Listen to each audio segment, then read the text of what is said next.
Salibonani, siyalamukela ku-Hip-Hop Entertainment lapha esilinika khona indaba ezihlabusayo.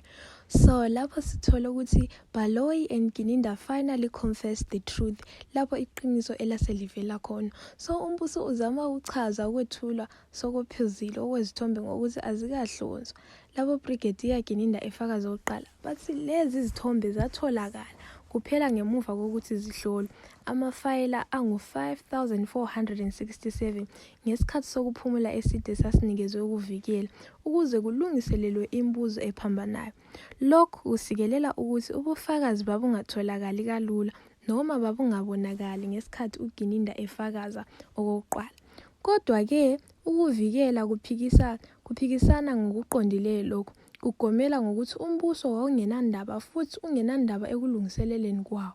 Baveza ukuthi idiski eligcwele izinto lezi zithombe ezingu-5,467 yanikezwa ukuvikela esikhathi esidlulene ngisho nangaphambi kokuqala kwecala. Lokho kudala ukuphikisana okuqondileyo.